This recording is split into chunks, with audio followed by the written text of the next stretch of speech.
Hi all, welcome back to another long video from the Netos. ഇന്ന് ഞാൻ സ്കൂളിൽ പോയിട്ട് വന്നപ്പോഴേക്ക് ഫ്രീസറിൽ കുറച്ച് ചെമ്മീൻ ഇരിക്കുന്നു. ഇതൊന്നും അത്ര നാളങ്ങനെ ഫ്രിഡ്ജിൽ വെക്കുന്നത് നല്ലതല്ല. ക്ലീൻ ചെയ്ത് ഉടനെ കറിയാക്കിയാൽ അത്ര രുചിയോടുകൂടി കഴിക്കാം. അതുകൊണ്ട് സ്കൂളിൽ നിന്ന് വന്നപ്പോൾ തന്നെ ഒരു ചായയൊക്കെ കുടിച്ച് ഇത്തിരി നേരം കിടന്നിട്ട് ഞാൻ ചെമ്മീൻ വൃത്തിയാക്കാനായിട്ട് നിന്നു. ഈ ഒരു വ്ലോഗിൻ്റെ ഫസ്റ്റ് പാർട്ടിൽ ഞാൻ നാളത്തേക്ക് വേണ്ടിയിട്ട് ചെയ്യുന്ന പ്രിപ്പറേഷൻസ് മാത്രമേ ഉൾപ്പെടുത്തിയിട്ടുള്ളൂ. ഈ ഒരു ഹോൾ ഈവനിങ് അങ്ങനെ ചേർത്തിട്ടില്ല. മുടി ഇപ്പോൾ കെട്ടാൻ പാടില്ല കേട്ടോ. സ്മൂത്തനിങ് അങ്ങനെയുള്ള ഹെയർ ട്രീറ്റ്മെൻറ്റ്സ് ഒക്കെ ചെയ്ത് കഴിഞ്ഞാൽ 72 മണിക്കൂർ കഴിഞ്ഞിട്ട് വേണം മുടി നമ്മൾ നനയ്ക്കുകയോ ടൈറ്റായിട്ട് കെട്ടി വെക്കുകയോ ഒക്കെ ചെയ്യാനായിട്ട്. അതുപോലെ തന്നെ ഇമ്പോർട്ടൻ്റ് ആണ് ഒത്തിരി വിയർക്കരുത് എന്നുള്ളത്. അപ്പം അതുകൊണ്ട് പതുക്കെ വൈകുന്നേരം ഓരോ കാര്യങ്ങൾ തീർത്ത് വെച്ചാൽ രാവിലെ ദ സോ കോൾഡ് ഓട്ടപ്പാറ്റിൽ നമുക്ക് അങ്ങോട്ട് ഒഴിവാക്കാം. രാവിലെ അത്ര സ്ട്രെസ് എടുത്ത് പെട്ടെന്ന് ഓരോന്ന് ചെയ്യാൻ നിന്നാൽ വിയർക്കും. അപ്പോൾ പിന്നെ ആ ഒരു സ്ഥലത്തുനിന്ന് ബെൻഡ് വന്ന് തുടങ്ങും. നമ്മൾ വിയർത്ത് കഴിയുമ്പോൾ നമുക്കിങ്ങനെ മുടി ബാക്കിലേക്ക് ആക്കാനുള്ള ടെൻഡൻസിയും കൂടും. അപ്പോൾ ഓട്ടോമാറ്റിക്കലി നമ്മൾ കൈയും വെച്ച് ചുമ്മാ ഇങ്ങനെ വളച്ചുകൊണ്ടിരിക്കും മുടി. അപ്പോൾ നമുക്ക് വൃത്തിയാക്കിയ ചെമ്മീനിലേക്ക് മസാലകൾ ചേർക്കാം. ആവശ്യത്തിന് ഉപ്പ്, കുറച്ച് മഞ്ഞൾപ്പൊടി, ഇത്തിരി കാശ്മീരി മുളക് പൊടി, അല്പം വിനാഗിരി. ഇത് മാത്രം മതി ഇപ്പോൾ ഇത് മാരിനേറ്റ് ചെയ്ത് വെക്കാനായിട്ട്. നാളത്തേക്ക് ഞാൻ ചെമ്മീൻ റോസ്റ്റാണ് ഉണ്ടാക്കുന്നത്. ചെമ്മീൻ ചെറിയുള്ളി റോസ്റ്റ്. അതിന് ഒരു 2-3 പ്രോസസ്സൊക്കെ ഉണ്ട്. അതുകൊണ്ട് തന്നെ രാവിലെ സമയം നമുക്ക് അത്ര അങ്ങോട്ട് ലാവിഷായിട്ട് കിട്ടിയെന്ന് വരത്തില്ല. പിന്നെ ഒരു 2 ദിവസം വീഡിയോസ് മുടങ്ങിയത് നിങ്ങൾ ഓർക്കുന്നുണ്ടോ എന്ന് അറിയത്തില്ല. കഴിഞ്ഞ ഒരു ഗ്യാപ്പ് വന്നപ്പോൾ പോസ്റ്റ് ചെയ്യാൻ പറ്റാത്തതിന് ഞാൻ പറഞ്ഞ റീസൺസ് കുക്കു ഒന്ന് വീണു മുട്ടുപൊട്ടി, പിന്നെ നിലുവിൻ്റെ കാല് സൈലൻസറിൽ കൊണ്ട് പൊള്ളിയെന്നുമാണ്. അപ്പോൾ ആ ടൈമിൽ എനിക്ക് പോസ്റ്റ് ചെയ്യാൻ പറ്റാത്തതുപോലെ തന്നെ എനിക്ക് ഷൂട്ട് ചെയ്യാനും പറ്റിയിട്ടുണ്ടായിരുന്നില്ല. എന്തെങ്കിലും ഷൂട്ട് ചെയ്താലല്ലേ പിന്നീട് വരുന്ന ദിവസങ്ങളിൽ എഡിറ്റ് ചെയ്ത് പോസ്റ്റ് ചെയ്യാൻ പറ്റത്തുള്ളൂ. അപ്പോൾ അങ്ങനെ ഒരു കാര്യം നടന്നില്ല. കുക്കുവിൻ്റെ കാലം ഉണങ്ങി, പക്ഷെ നിലുവിൻ്റെ കാലം ഇപ്പോഴും ചെറിയൊരു പച്ചപ്പുണ്ട്. മരുന്നിട്ടിട്ട് കൊടുക്കുന്നുണ്ട്. ചെറിയുള്ളി ഇല്ലായിരുന്നു. അരൻ വന്നപ്പോഴാണ് മേടിച്ചുകൊണ്ട് വന്നത്. ഞങ്ങൾ ബർത്ത്ഡേക്ക് ഡിന്നർ എന്ത് സെറ്റ് ചെയ്യാമെന്നൊക്കെ സംസാരിച്ചുകൊണ്ടിരിക്കുക. ആൾ മാഞ്ഞു പോയത് കുളിക്കാൻ പോയതാണ് കേട്ടോ. പെരുന്നാളിൻ്റെ കമ്മിറ്റി മീറ്റിംഗ് ഉണ്ടായിരുന്നു. അത് രാത്രിയാണ് നടന്നത്. അത് കഴിഞ്ഞിട്ട് ഞാൻ നടന്ന് വീട്ടിലേക്ക് വരുന്നതിന് മുന്നേ എൻ്റെ മുന്നേ ഓടി വരുന്നത് അവനൊരു ശീലമാണല്ലോ. അങ്ങനെ ഓടിയതാണ്. ടപ്പേന്നും പറഞ്ഞ് റോട്ടിൽ വീണു. ആൾക്കാരങ്ങോട്ട് പോകുന്നത് കണ്ടപ്പോഴേ ചെറുതായിട്ട് ഞാനൊന്ന് പേടിച്ചു. ഇനി വണ്ടി വല്ലതും തട്ടിയതാണോ എന്ന്. ചെന്ന് നോക്കിയപ്പോഴത്തേക്ക് റോഡിൽ കമന്ന് വീണിട്ട് കാലൊന്ന് പൊട്ടിയേക്കുന്നു, അതും മുട്ടിൻ്റെ വശത്ത്. ജോൺ ഖോനയുടെ പെട്ടിയെടുക്കാനാണ് ഞാൻ ഫ്രിഡ്ജ് വരെ പോയത്. അവിടെ ചെന്നപ്പോഴത്തേക്ക് സാധനം അവിടെ ഇല്ല. ഇത് ഇവിടെ ഓൾറെഡി ഞാൻ എടുത്ത് വെച്ചിരുന്നു. പാൻ വെച്ച് വെളിച്ചെണ്ണ ഒഴിച്ച് കറിവേപ്പിലയിട്ട് ആദ്യം ഈ ചെമ്മീൻ നമുക്കൊന്ന് പൊരിച്ചെടുക്കണം. അത്രയ്ക്ക് അങ്ങോട്ട് ഡീപ്പ് ഫ്രൈ ചെയ്യണ്ട, ഷാലോ ഫ്രൈ ചെയ്താൽ മതി. ഇത് കഴിഞ്ഞിട്ടാണ് ഇതിലേക്ക് വേണ്ട ചെറിയുള്ളി നമ്മൾ വഴറ്റി അതൊന്ന് ബ്രൗൺ കളറാക്കി മസാലകൾ ചേർത്തിട്ട് വീണ്ടും ഈ കൊഞ്ച് ആഡ് ചെയ്ത് അതിനെ റോസ്റ്റ് ആക്കുന്നത്. പെട്ടിയുടെ അപ്പുറത്തായിട്ട് ബ്ലാക്ക് പ്ലേറ്റിൽ ഇരിക്കുന്നത് നാളത്തെ ഉപ്മാവിനുള്ള ഐറ്റംസ് ആണ്. അതും ചെറുതായിട്ട് നുറുക്കി വെച്ചാൽ രാവിലെ വഴറ്റി സേമിയ ഉപ്മാവ് ചെയ്യാനാണ് കേട്ടോ. സേമിയ ആഡ് ചെയ്ത് പെട്ടെന്ന് അങ്ങ് പണി തീർക്കാം. ഞാൻ ഈ റെസിപ്പി ഷാൻജിയോ ചേട്ടൻ്റെ ചാനലിൽ നിന്നാണ് കേട്ടോ ചെയ്തു തുടങ്ങിയത്. പിന്നെ ഇപ്പോൾ ചെമ്മീൻ കിട്ടിയാലേ ഞാൻ ഇങ്ങനെ ചെയ്യാറുള്ളൂ. മുട്ട് പൊട്ടിയ ദിവസം നൈറ്റ് വലിയ പ്രശ്നമൊന്നും ഇല്ലായിരുന്നു. ആളങ്ങ് ഉറങ്ങിപ്പോയി. രാവിലെ എണീറ്റപ്പോൾ കാല് നിവർത്താനും മടക്കാനും ഒന്നും പറ്റുന്നില്ല. ഒരു നിലവിളിയും. പിന്നെ ഞാൻ അവനെ സ്കൂളിൽ അന്ന് വിട്ടതുമില്ല. ഞാൻ പോയിട്ട് ഉച്ചയ്ക്ക് ഒരു 2 മണിയായപ്പോൾ തിരിച്ചു വരികയും ചെയ്തു. തിരുവാതിരയും വള്ളംകളിയും പുലികളിയും ഇങ്ങനെയുള്ള പരിപാടികളുടെയൊക്കെ പ്രാക്ടീസ് അവിടെ നടക്കുന്നുണ്ട് ഇപ്പോൾ. അത് ഞാൻ ചെന്നാലേ നടക്കത്തുള്ളൂ. ഒച്ച എടുക്കരുത് എന്ന് പറഞ്ഞിട്ടാണ് ഞാൻ കാറിൽ കയറിയിരുന്ന് വോയിസ് ആഡ് ചെയ്യുന്നത്. പക്ഷേ അവന്മാരകത്ത് കൂവി തകർക്കുന്നു. സ്കൂളിൽ നിന്ന് വന്നിട്ട് കാലിൻ്റെ ഒരു സ്ഥിതി നോക്കിയപ്പോഴേക്ക് ഒരുവിധം ഉണങ്ങി തുടങ്ങിയിരുന്നു. പക്ഷേ അവൻ വീണ്ടും വീണു. എവിടെയെങ്കിലും ഇങ്ങനെ പൊട്ടയോ ഒരയോ ഒക്കെ ചെയ്തു കഴിഞ്ഞാൽ ആ ഭാഗം വീണ്ടും ഇടിക്കുന്നത് ഒരു ട്രെൻഡാണല്ലോ. മുട്ട് വീണ്ടും എവിടെയോ പോയി ഇടിച്ചിട്ട് ആ ഹീലായി തുടങ്ങിയ തൊലി വീണ്ടും പൊളിഞ്ഞുപോയി. വേദനയേക്കാൾ കൂടുതൽ കുക്കുവിന് സങ്കടമാണ് വരുന്നത്. കാല് നോക്കിയിരുന്ന് കരയും. പിറ്റേ ദിവസമാണെങ്കിൽ നിലുവിൻ്റെ കാലിൽ ഡോണറ്റിൻ്റെ ഷേപ്പിൽ നമ്മുടെ ഒരു വലിയൊരാളുടെ മോതിരത്തിൻ്റെ ഒരു അളവിൽ ഒരു വട്ടത്തിൽ കുമിളച്ച നിൽക്കുന്നു.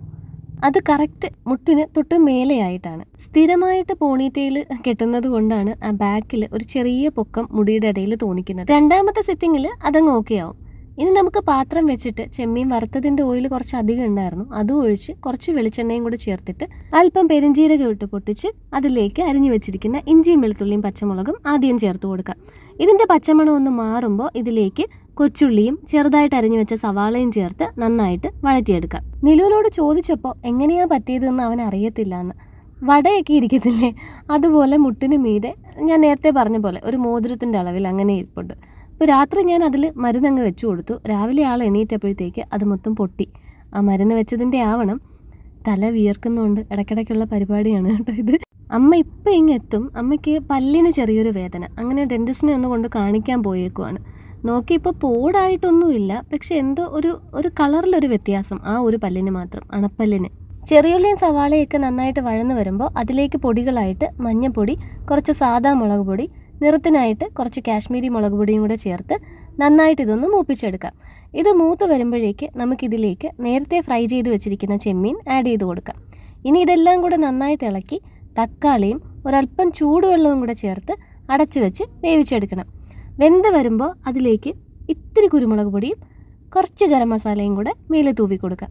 ഞാൻ ഉണ്ടാക്കുന്ന രസത്തിനേക്കാളും എനിക്കിഷ്ടം അമ്മ ഉണ്ടാക്കുന്ന രസമാണ്.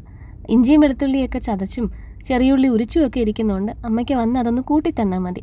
ഈ ഒരു ഹെയർ ട്രീറ്റ്മെൻറ്റിന് എന്തായാലും 3K എബവ് ആകും എന്നുള്ളത് ഞാൻ അമ്മയോട് പറഞ്ഞിട്ടുണ്ട്. അപ്പോൾ ഞാൻ അത്രയും സ്പെൻഡ് ചെയ്തിട്ട് ചെയ്യുന്ന ഒരു കാര്യം ഞാൻ ഇനി എൻ്റെ തല വിയർത്തത് കൊണ്ട് കുളമാകാണ്ടിരിക്കാനായിട്ട് അമ്മ മാക്സിമം എന്തൊക്കെ ചെയ്യാവോ അതൊക്കെ ചെയ്ത് വെച്ചിട്ടാണ് ഇപ്പോൾ പോകുന്നത്. നിലു കുക്കുവിനെ പോലെ അല്ല കേട്ടോ, എക്സ്ട്രീം ഓപ്പോസിറ്റാണ്. കാലിൽ അങ്ങനെ ഒരു മുറിവ് വന്നു, അതുകൊണ്ട് കാണിച്ചു, അത് കഴിഞ്ഞു. മരുന്നിടണമെങ്കിൽ ഇട്ടോ, അത്രയ്ക്കേ ഉള്ളൂ. പിന്നെ അതിൽ തട്ടുമ്പോൾ ഒന്ന് നൊന്താലായി, കാല് ചെറുതായിട്ടൊന്ന് വലിക്കും, പിന്നെ അതിനു വേണ്ടി കരയത്തൊന്നുമില്ല. പക്ഷെ കുഞ്ഞ് നിക്കറിടുമ്പോൾ നിക്കറിൻ്റെ എൻഡ് വരുന്ന ഭാഗത്താണ് പൊള്ളിയേക്കുന്നത്. അപ്പോൾ അതിങ്ങനെ തട്ടും. ആദ്യത്തെ 2 ദിവസം അവൻ നടന്നത് നമ്മൾ ഈ സാരിയുടെ പ്ലീറ്റ്സ് ഒന്ന് പൊക്കി പിടിച്ചിട്ട് നടക്കത്തില്ലേ, അതുപോലെ ആ ഭാഗത്ത് നിക്കർ ഒന്ന് പൊക്കി പിടിച്ചിട്ടാണ്. ബാക്കിയുള്ളവരോടൊക്കെ എത്ര സ്നേഹവും അടുപ്പവും ഉണ്ടെന്ന് പറഞ്ഞു കഴിഞ്ഞാലും വയ്യാതാവുമ്പോൾ പിള്ളേർക്ക് അമ്മമാർ തന്നെ വേണമല്ലോ. ഞാൻ സ്കൂളിൽ നിന്ന് വന്നു കഴിഞ്ഞാൽ 2 പേരും പിന്നെ 2 സൈഡിൽ നിന്നും മാറത്തില്ല. കുക്കു ആണെങ്കിൽ പിന്നെ സ്പൈഡർ പോകുന്ന പോലെ പോകാൻ തുടങ്ങി ബാത്റൂമിലൊക്കെ, എണീറ്റ് നടക്കുമ്പോൾ കാല് വേദനിക്കുന്നു എന്നും പറഞ്ഞിട്ട്. അപ്പോൾ അതിനിടയിൽ ഞാനൊന്നും ഷോർട്സോ ലോങ് വീഡിയോസോ ഒന്നും എടുത്തിട്ടുണ്ടായിരുന്നില്ല ഒരു 2 ദിവസം.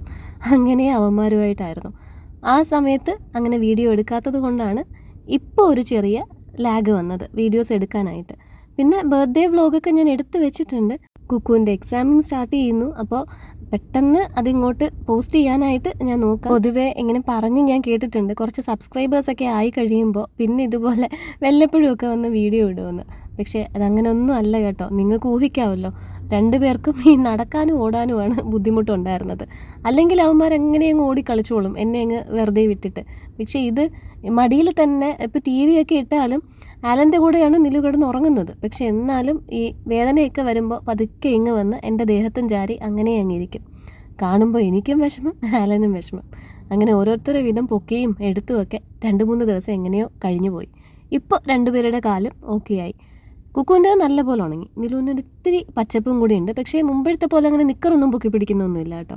അതുകൊണ്ട് മരുന്നിടുന്നത് ഞാൻ രാത്രി മാത്രം ആക്കിയിട്ടുണ്ട്. നാളെ രാവിലെ അവിയൽ വെക്കാനായിട്ടുള്ള അരപ്പും കൂടെ ഞാനങ്ങ് അരച്ച് വെക്കുവാണ്. നേരത്തെ പറഞ്ഞില്ലേ, രാവിലെ എണീറ്റ് കഴിഞ്ഞാൽ പെട്ടെന്ന് ജോലിയൊക്കെ ഒതുക്കാനായിട്ടുള്ള സെറ്റപ്പാണ് ഇതൊക്കെ. ഇനിയിപ്പോൾ നമുക്കങ്ങനെ വലിയ റഷൊന്നും വരത്തില്ല, കാരണം മൺഡേ തൊട്ട് എക്സാമാണ്. 12:30 ആകുമ്പോഴത്തേക്ക് എക്സാം കഴിഞ്ഞ് എല്ലാവർക്കും വീട്ടിൽ പോകാം. അപ്പോൾ നമ്മൾ വന്നിട്ട് പിന്നെ മീൻ വറുക്കലോ അല്ലെങ്കിൽ വെജിറ്റബിളിന് എന്തെങ്കിലും ചെയ്യണമെങ്കിൽ പെട്ടെന്ന് ആക്കിയൊക്കെ ചെയ്യാം. പക്ഷേ അഡീഷണലായിട്ട് റെസ്പോൺസിബിലിറ്റി ഒരെണ്ണം കൂടെ വരുന്നുണ്ട്. നമ്മുടെ പെരുന്നാളാണ്, ഞാൻ പറഞ്ഞല്ലോ, ട്രഷററായിട്ടാണ് ഇപ്രാവശ്യം ഞാൻ. കഴിഞ്ഞ തവണയും ഞാൻ തന്നെയായിരുന്നു ട്രഷറർ. അപ്പോൾ അതിൻ്റെ പിരിവിന് പോകണം. അത് വൈകുന്നേരം ആയിരിക്കും. അപ്പോൾ ഇനി തൊട്ട് അമ്മ രാവിലെ തന്നെ പോവും, ഞാൻ വന്നിട്ട് വൈകുന്നേരം ഞാൻ പിരിവിന് പോവും. ഞാൻ മാത്രമല്ല, കമ്മിറ്റി മെമ്പേഴ്സ് എല്ലാവരും പിരിവിന് പോവും. 2 ആഴ്ചത്തെ പിരിവൊക്കെ എടുത്താലേ നമുക്ക് 8 മണിവരെയൊക്കെ സ്നേഹവിരുന്നൊക്കെ വിളമ്പേണ്ടതാണ്. അത്രയും പേർക്കുള്ള ഫുഡൊക്കെ കൊടുക്കാൻ പറ്റും. ഡെല്ലയുടെ സെം എക്സാം ഒക്കെ തീർന്നു. ഡെല്ലയ്ക്കും സേറയ്ക്കും ഡാൻസ് കളിക്കണം എന്നും പറഞ്ഞിട്ട് ഇന്ന്, അതായത് ഞാൻ ഈ ഓഡിയോ ആഡ് ചെയ്യുന്നത് സാറ്റർഡേ ആണ്, സൺഡേ ആയിരിക്കും ഈ ഒരു വ്ലോഗ് ഞാൻ പോസ്റ്റ് ചെയ്യുന്നത്. ആളിവിടെ വന്ന് നിൽപ്പുണ്ട്. പക്ഷെ ഞാനാണെങ്കിൽ പാട്ടൊന്നും സെലക്ട് ചെയ്തില്ല. പക്ഷെ അതും ഈ പറഞ്ഞ പോലെ ടപ്പേന്ന് അങ്ങ് നടക്കും. ഞാനൊരു പാട്ടങ്ങ് നോക്കി വെക്കും. അങ്ങനെ ഇരുന്നതിൻ്റെ സ്റ്റെപ്പൊന്നും ഞാൻ ആലോചിക്കത്തില്ല കേട്ടോ. കാണാനൊരു ലുക്കിൽ തന്നെ ഉള്ളൂ. Dance master വിക്രമാണ്. സമയമില്ലാത്തതുകൊണ്ട് അങ്ങനെ പാട്ടങ്ങ് പ്ലേ ചെയ്യും. എനിക്ക് എന്തെങ്കിലുമൊക്കെ ഓരോ സ്റ്റെപ്പ് വരും, അത് ഞാൻ കാണിക്കും, അവർ കളിക്കും. അപ്പം അതൊക്കെ ഞാൻ ഇനി വരുന്ന വ്ലോഗിലൊക്കെ ഉൾപ്പെടുത്താം കേട്ടോ. ഇത് നെക്സ്റ്റ് ഡേ മോർണിംഗ് ആണ്. അപ്പോൾ നമ്മൾ ഇന്നലെ അത്രയും കാര്യങ്ങൾ ചെയ്തു വെച്ചിരിക്കുന്നത് കൊണ്ട് രാവിലെ ഇതുപോലെ റിലാക്സ്ഡ് ആയിട്ട് പണിയെടുത്താൽ മതി. ഇതിനിടയിൽ ആലൻ്റെ കസിൻ ഡെക്സ്റ്ററും ജയ്പൂരിൽ നിന്ന് വന്നിട്ടുണ്ട്. അവൻ ഇന്നലെ ഇവിടെ ഉണ്ടായിരുന്നു. ഇന്നലെ വൈകുന്നേരം മമ്മിയുടെയും ഡാഡിയുടെയും കൂടെ അവനങ്ങ് പുലിച്ചെറിയിലേക്ക് പോയി. അവർ സ്കൂളിൽ നിന്ന് പോയപ്പോൾ അവനെയും പിക്ക് ചെയ്തിട്ടാണ് പോയത്. അപ്പോൾ ഇന്ന് ചിലപ്പോൾ അവൻ ഉച്ചയ്ക്ക് വരാൻ ചാൻസ് ഉണ്ട്. അപ്പോൾ അതുകൊണ്ട് തന്നെ അരി കുറച്ച് കൂടുതൽ ഇട്ടിട്ടുണ്ട്. 1.5 ഗ്ലാസ് അരി ഇട്ടു. ഇപ്പോൾ രാവിലെ അവനെ വിളിച്ചിട്ട് നീ ലഞ്ചിന് ഇങ്ങോട്ടേക്ക് വരുന്നുണ്ടോ ഇല്ലയോ എന്ന് ചോദിക്കാൻ പറ്റത്തില്ലല്ലോ. അതുകൊണ്ട് ഞാൻ കുറച്ച് അരി അങ്ങ് കൂടുതലിട്ട്. ഉണ്ടെങ്കിൽ രാത്രി ചോറ് തന്നെ കഴിക്കാം. അങ്ങനെ അരി കുക്കറിൽ വെച്ചിട്ട് ഇനി നമ്മൾ അരിഞ്ഞു വെച്ചിരിക്കുന്ന സാധനങ്ങളൊക്കെ ഫ്രിഡ്ജിൽ നിന്ന് എടുത്തുകൊണ്ട് വരാം. അവിയലിനുള്ളത്, ഉപ്പുമാവിനുള്ളത്, പിന്നെ തേങ്ങ അരച്ച് വെച്ചത്, അതെല്ലാം കൂടെ. രസം ഞാൻ ഫ്രിഡ്ജിലേക്ക് രാത്രി വെച്ചിട്ടില്ലായിരുന്നു, അങ്ങനെ തന്നെ വെച്ചിരിക്കുക. സേമിയ ഉപ്പുമാവൊക്കെ ചെയ്യുമ്പോൾ ഞാൻ കുറച്ച് ഗ്രൗണ്ട് നട്ട്സ് ആഡ് ചെയ്യാറുണ്ട്, കപ്പലണ്ടി. അത് ഇവിടെ നിന്ന് എടുത്തുകൊണ്ട് പോകുന്നതാണ് ആ കണ്ടത്. പിന്നെ ഞാൻ ഈ രാവിലെ എണീറ്റ് വരുമ്പോഴേ എനിക്ക് ഈ വോം ലൈറ്റ്സ് ഒക്കെ എല്ലായിടത്തും ഇടുന്നത് ഭയങ്കര ഒരു ഇഷ്ടമായി. ഇപ്പോൾ ഇങ്ങറ്റം തൊട്ട് അങ്ങറ്റം വരെ ഞാൻ ഈ വോം ലൈറ്റ്സ് ഒക്കെ ഇട്ട് വെക്കും. അടുത്ത കറണ്ട് ബില്ലോട് കൂടി എൻ്റെ ഈ ആഗ്രഹങ്ങൾക്കൊക്കെ ഒരു തീരുമാനമാവും. അപ്പോൾ നമുക്ക് അവിയൽ ഉണ്ടാക്കാം. ഞാൻ കറച്ചട്ടിയിലാണ് അവിയൽ വെക്കുന്നത്. വെളിച്ചെണ്ണ ഒഴിച്ച് നന്നായിട്ടൊന്ന് സ്പ്രെഡ് ചെയ്ത് കൊടുത്തു, അല്ലെങ്കിൽ ഈ പച്ചക്കയൊക്കെ അടിയിൽ കയറി ഒട്ടിപ്പിടിക്കും. അവിയലിനുള്ള കഷ്ണങ്ങൾ അരിഞ്ഞ് ഉപ്പും മഞ്ഞൾപ്പൊടിയും ചേർത്ത് വെള്ളത്തിലാണ് ഞാൻ വെച്ചിട്ട് ഫ്രിഡ്ജിൽ വെച്ചേക്കുന്നത്. പച്ചക്ക പെട്ടെന്ന് കറുക്കും എന്നുള്ളത് നിങ്ങൾക്ക് അറിയാമല്ലോ. അതങ്ങനെ കടയിൽ നിന്ന് മേടിച്ച പച്ചക്കയല്ല, ഒരു കൊല ഒടിഞ്ഞു വീണ വകുപ്പിൽ നമുക്ക് കിട്ടിയതാണ്. വെളിച്ചെണ്ണ ഒഴിച്ച് അതിലേക്ക് കുറച്ച് ഗ്രൗണ്ട് നട്ട്സ് ഇട്ട് കൊടുത്തിട്ടുണ്ട്. അതൊന്നാവുമ്പോഴത്തേക്ക് നമുക്ക് ഇപ്പുറത്ത് ചട്ടി ചൂടായി അവിയലിന് അരിഞ്ഞ് വെച്ചിരിക്കുന്ന കൂട്ടിട്ട് കൊടുക്കാം. ഇതിലേക്കുള്ള തക്കാളി ഞാൻ ഇന്നലെ അരിഞ്ഞ് വെച്ചിട്ടില്ലായിരുന്നു. രാവിലെ അരിഞ്ഞാലും മതിയല്ലോ, പെട്ടെന്ന് ചെയ്യാൻ പറ്റുന്നതല്ലേ. അങ്ങനെ ഒരു തക്കാളിയും കൂടെ അരിഞ്ഞ് ചേർത്തിട്ടുണ്ട്. ഉപ്പിട്ടാണ് വെച്ചിരുന്നത്, പിന്നെ ഒത്തിരി ഉപ്പും കൂടെ ഞാനിപ്പോൾ ആഡ് ചെയ്തു, കാരണം അതിൻ്റെ അകത്ത് ആ വെള്ളത്തിൽ നിന്നല്ലേ നമ്മളിത് പിറക്കിയെടുത്തത്. പിന്നെ അരച്ച് വെച്ചിരിക്കുന്ന അരപ്പും കൂടി ഇട്ട് കൊടുത്തു. അത് ഫ്രിഡ്ജിലിരുന്നുകൊണ്ട് ഇങ്ങനെ കേക്ക് മാതിരി ഇരുന്നു. അതെല്ലാം കൂടെ ഒന്ന് ഇടിച്ച് പൊടിച്ചു കൊടുത്തിട്ട് അതിനിയൊന്ന് അടച്ചു വെച്ച് വേവിച്ചെടുക്കണം. വെന്ത് വരുമ്പോൾ വെളിച്ചെണ്ണ ഒഴിക്കാം. ഉപ്പുമാവിനായിട്ട് ഞാൻ ഇന്നലെ കുറച്ച് ബീൻസും ഇത്തിരി ക്യാരറ്റും പിന്നെ ഇത്തിരി സവാളയും ഒക്കെ കൂടെയൊക്കെ എടുത്തിട്ടുണ്ട്.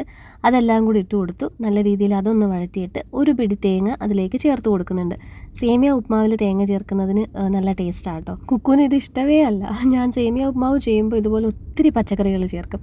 സാധാ ഉപ്പുമാവിലും ചേർക്കും, പക്ഷെ കുറവാണ്. ഇത് ചെയ്യുമ്പോഴത്തേക്ക് സേമിയ കുറച്ചും ഈ വെജിറ്റബിൾസിൻ്റെ കൂട്ട് കുറച്ച് കൂടുതലുമായിരിക്കും. പൊടികളായിട്ട് ഇതിലേക്ക് ഞാനിപ്പോൾ ആഡ് ചെയ്തത് ഇത്തിരി മഞ്ഞൾപ്പൊടി, കുറച്ച് ഗരം മസാലയുമാണ്. ഇതെല്ലാം കൂടെ വഴന്ന് വരുമ്പോൾ നമുക്ക് സേമിയ ആഡ് ചെയ്ത് കൊടുത്ത് നന്നായിട്ടൊന്ന് മിക്സ് ചെയ്തിട്ട് ഒത്തിരി വെള്ളം ഒഴിക്കേണ്ട. വെള്ളം കുടിക്കുന്ന ഗ്ലാസ്സിൽ ഒരു ഇത്തിരി വെള്ളം ഒഴിച്ച് അടച്ച് വെച്ച് വേവിച്ചെടുക്കുക. ഇനി ഇത് രണ്ടും വേവുന്ന സമയത്തിന് നമുക്ക് കെറ്റിലിൽ കോഫിക്കും ബോട്ടിൽ സ്റ്റെറിലൈസേഷനും ഉള്ള വെള്ളം വെക്കാം. പിന്നെ 2-3 കാട മുട്ടയും പുഴുങ്ങിയെടുക്കണം. അത് ഞാൻ എക്സ്റ്റീമറിലാണ് വെക്കുന്നത്. ഇത് ഞാൻ ഇങ്ങനെ ഈ വലിയ ജാറെടുത്ത് വെച്ചേക്കുന്നത് ഇതിന് വയറിനൊട്ടും നീളമില്ല കേട്ടോ. കെറ്റിലും ഇതും കൂടെ ഒരുമിച്ച് നമുക്ക് അവിടെ പ്രവർത്തിപ്പിക്കാൻ പറ്റത്തില്ല. അപ്പോൾ കെറ്റിൽ അങ്ങറ്റത്തെ പ്ലഗ് പോയിന്റിലും ഇതിവിടെ നൈസായിട്ട് ഇരിക്കാൻ വേണ്ടിയിട്ടാണ് വലിയ ജാറെടുത്ത് വെച്ച് അതിന് മേലെ ഒരു പാത്രം വെച്ചിട്ട് എക്സ്റ്റീമർ അതിന് മീതേക്ക് വെച്ചേക്കുന്നത്. പിള്ളേർ താഴത്തുണ്ടെങ്കിൽ ഞാൻ ഇങ്ങനത്തെ പിരമിഡുകളൊന്നും നിർമ്മിക്കാറില്ല. തട്ടി വീഴാൻ ചാൻസസ് കൂടുതലാണല്ലോ. ഇതിപ്പോൾ ഞാൻ മാത്രമല്ലേ ഉള്ളൂ, 2 പേരും മേലെ നല്ല ഉറക്കം. ഉപ്പുമാവും റെഡിയായി. ഇനി നമുക്ക് കോഫി കുടിക്കാൻ പോകാം.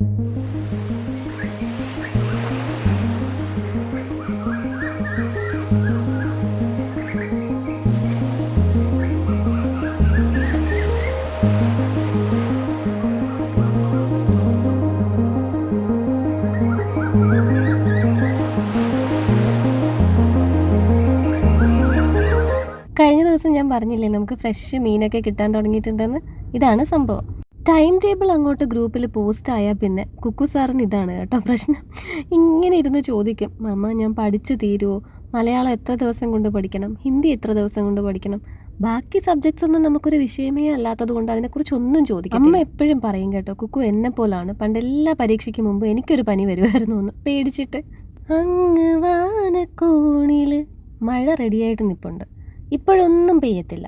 9 മണിക്ക് ഞങ്ങൾ ഇറങ്ങാൻ നേരത്ത് കറക്റ്റായിട്ട് പെയ്യും. അതിനുള്ള പുറപ്പാടാണ് ആ കാണുന്നത്. മഴ വീണ് തുടങ്ങുവാണെങ്കിൽ പിന്നെ നടന്നു പോകാനേ നിവർത്തിയുള്ളൂ, വണ്ടിയിൽ പോകാൻ പറ്റത്തില്ലല്ലോ. അതുകൊണ്ട് പ്രകൃതി സൗന്ദര്യ ആസ്വാദനമൊക്കെ നിർത്തിവെച്ച് നേരെ താഴെ പോന്നു. ചോറും റെഡിയായി. നമ്മുടെ പഴയ സബ്സ്ക്രൈബേഴ്സിനൊക്കെ അറിയായിരിക്കും, പുതിയതായിട്ട് വന്ന ആളാണെന്ന് തോന്നുന്നു.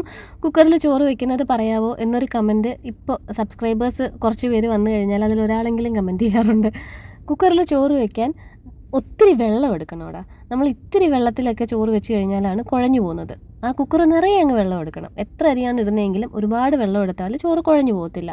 ഫ്ലെയിം സിമ്മിൽ വെച്ചിട്ട് കുക്കറിനകത്ത് പ്രഷറായി തുടങ്ങുന്നൊരു സൗണ്ട് നമ്മൾ കേൾക്കത്തില്ലേ, അത് കേട്ട് തുടങ്ങുമ്പോഴത്തേക്ക് തീ നല്ല രീതിക്ക് കുറച്ച് വെക്കണം. പിന്നെ ഒരു 10 മിനിറ്റ് അങ്ങനെ ലോ ഫ്ലെയിമിലിരുന്ന് വേവണം. അത് കഴിയുമ്പോഴത്തേക്ക് വിസിൽ വന്നിട്ടില്ല എങ്കിൽ ലോ ടു മീഡിയം ഒരു ഇത്തിരി കൂടെ കൂട്ടി വെച്ചിട്ട് ഒരു വിസിലടുപ്പിച്ച് കുറച്ച് നേരം കുക്കർ മാറ്റി വെച്ചിട്ട് ഊറ്റിയാൽ മതി. അപ്പോൾ ചോറ് കുഴഞ്ഞിരിക്കുന്ന പോലെ തോന്നുന്നുണ്ടെങ്കിൽ ഫസ്റ്റ് ടൈം ഒന്നും ചിലപ്പോൾ റെഡി ആവണമെന്നില്ല. കുറച്ച് വെള്ളം ചൂടാക്കി ആ ചോറിലേക്ക് ഒഴിച്ച് ഒന്നും കൂടി ഊറ്റിയാൽ മതി. എനിക്കും കുക്കുവിനുമുള്ള ലഞ്ചൊക്കെ ഞാൻ എടുത്ത് വെച്ചു. ചോറും അവിയലും 2 കാടമുട്ടയും കൊഞ്ചു റോസ്റ്റും രസവും ഒക്കെയാണ് കുക്കുവിന്. എനിക്ക് ചോറും അവിയലും, ഞാൻ മുട്ട എടുത്തിട്ടില്ല. ഫ്രൂട്ട്സാണ് ഞാൻ നേരത്തെ കട്ട് ചെയ്തുകൊണ്ടിരുന്നത്. കുറച്ച് മാംഗോ, ഇത്തിരി വാട്ടർമെലൺ, 2 സ്ട്രോബെറി, ഇത് തന്നെയാണ് എനിക്കും. പിന്നെ ആ ചെറിയ ബ്ലാക്ക് ബോക്സസിൽ കുറച്ച് നട്ട്സാണ്. ഇത് കുക്കുവിൻ്റെ സന്തോഷത്തിന് 2-3 ക്രീം ബിസ്ക്കറ്റ്സ്, ഇത് എൻ്റെ സന്തോഷത്തിന് ഒരു ചോക്ലേറ്റ്. സ്കൂളിലെ പിള്ളേരെല്ലാം സ്നാക്സ് ടൈമിന് മുമ്പ്, അതായത് ഉച്ചയ്ക്ക് ചോറ് നിന്ന് കഴിയുമ്പോൾ തന്നെ എന്തെങ്കിലുമൊക്കെ കയ്യിൽ പിടിച്ച് തിന്നുകൊണ്ട് നടക്കാറുണ്ട്. ആ ടൈമിൽ അവൻ എടുക്കാനാണ് ബിസ്ക്കറ്റ്സ് വെച്ചേക്കുന്നത്. എന്നിട്ട് ഞങ്ങൾ 2 പേരും കൂടെ ബ്രേക്ക്ഫാസ്റ്റ് ഒക്കെ എടുത്തു. പിന്നെ ഞാൻ ഫ്രൂട്ട്സും നട്ട്സും ഒക്കെ, ടീച്ചേഴ്സ് ആരെങ്കിലും ഒരാൾ എപ്പോഴും ഫ്രീ ആയിരിക്കുമല്ലോ. അപ്പോൾ ഞാൻ അവിടെ സ്റ്റാഫ് റൂമിൽ കാണും. എനിക്ക് ദിവസത്തിലൊരു 3 ക്ലാസ്സസ് മറ്റേ കാണത്തുള്ളൂ. ബാക്കി എഡിറ്റിങ്ങും പിന്നെ ക്വസ്റ്റ്യൻ പേപ്പർ വർക്ക്സും അങ്ങനത്തെ കുറേ ഡോക്യുമെൻറ്റേഷൻ, യുഡൈസിൻ്റെ സൈറ്റ് ഹാൻഡ്ലിങ്, ഇതൊക്കെ ചെയ്തുകൊണ്ട് അവിടെ ഇരിക്കുന്ന സമയത്ത് ഇങ്ങനെ കുറിക്കാനാണ് ഈ ഫ്രൂട്ട്സും നട്ട്സും ഒക്കെ. അപ്പോൾ അവരുമായിട്ട് ഷെയർ ചെയ്ത് കഴിക്കും. ഡെക്സ്റ്റർ വന്നിട്ടുണ്ട്. ഡാഡ വന്ന് അവനെ ഇവിടെ ഡ്രോപ്പ് ചെയ്തു. അപ്പോൾ മഴ തുടങ്ങിയത് കണ്ടപ്പോൾ അവൻ പറഞ്ഞു, എന്നാൽ ഞാൻ നിങ്ങളെ കൊണ്ടുവിടാമെന്നും പറഞ്ഞിട്ട് കാറെടുത്തു. പല്ലിന് വേദന ഉണ്ടോ അമ്മ എന്ന് ചോദിച്ചു കഴിഞ്ഞാൽ ഇല്ലയെന്ന് പറയും. എന്നിട്ട് ഇതുപോലെ പൊത്തിക്കൊണ്ടിരിക്കുന്നതാണ് എന്തെങ്കിലും കഴിക്കുമ്പോൾ. സേമിയ ഉപ്മാവ് കഴിച്ചുകൊണ്ടിരിക്കുക. നിലു എണീറ്റിട്ടില്ല. അപ്പോൾ ഞങ്ങളിതേ സ്കൂളിലേക്ക് പോവുകയാണ്. 9 മണിക്ക് മഴ വരും എന്ന് ഞാൻ പറഞ്ഞില്ലായിരുന്നു, വന്നു. കുരിശടിയിലാണെങ്കിൽ പെയിൻ്റ് അടിക്കാനും തുടങ്ങിയിട്ടുണ്ട്. ഇനി ഇതിൻ്റെ ഇടയിൽ, മഴയുടെ ഇടയിൽ എപ്പോഴാണോ പെയിൻ്റ് അടി തീരുന്നത്. അങ്ങനെ നമ്മുടെ സ്മൂത്തായിട്ട് കിടക്കുന്ന തീരദേശ റോഡിൽ കൂടെ കുണുങ്ങി ഞങ്ങൾ കൊച്ചുപള്ളിയും മടവും ഒക്കെ കഴിഞ്ഞ് കാറിൽ നിന്നിറങ്ങി തിരിഞ്ഞു നോക്കിയപ്പോഴത്തേക്ക് ഒരു മുടുക്കൻ കിറ്റ് മാത്രമായിട്ടാണ് വണ്ടിയിൽ കയറിയിരിക്കുന്നത്. സ്കൂൾ ബാഗ് എടുത്തിട്ടില്ല. ഡെക്സ്റ്റർ പറഞ്ഞു ഞാൻ പോയി എടുത്തിട്ട് വരാമെന്ന്. പക്ഷെ അവൻ പറയുക, ഇല്ല, എല്ലാവരും പറയും ഞാൻ കഴിക്കുന്ന കാര്യം മാത്രമേ ആലോചിച്ചുള്ളൂ. ഞാൻ പോയി ബാഗ് എടുത്തിട്ടേ വരാം. മഴ തീർന്നത് കൊണ്ട് തിരിച്ച് 2 വീലറിലാണ് അവനെ ഡ്രോപ്പ് ചെയ്തത്. ആ ചിരി എന്തിൻ്റെതാണെന്നറിയാവോ? കിറ്റ് കാറിലിരിക്കുന്നു, ആള് 2 വീലറിൽ കയറി ബാഗുമായിട്ട് ഇങ്ങ് വന്നു. ഡെക്സ്റ്ററിന് വർക്ക് ഫ്രം ഹോം ആണ്. പിന്നെ അവനെ ബുദ്ധിമുട്ടിക്കാൻ എനിക്ക് തോന്നിയില്ല. ആലനോട് പറയാമെന്ന് കരുതി ഇരുന്നപ്പോഴത്തേക്ക് മെർലിൻ ചേച്ചി, അമ്മയുടെ കൂട്ടുകാരിയാണ്, സ്കൂളിലാണ് വർക്ക് ചെയ്യുന്നത്, ചേച്ചി പോയി ഇങ്ങ് എടുത്തുകൊണ്ട് വരാമെന്നും പറഞ്ഞ് പോയി എടുത്തുകൊണ്ട് വന്നു. മഴയും കൂടെ തിരിച്ചെത്തിയിട്ടുണ്ട്. അപ്പോൾ നമുക്കിനി അടുത്ത വീഡിയോയിൽ കാണാം.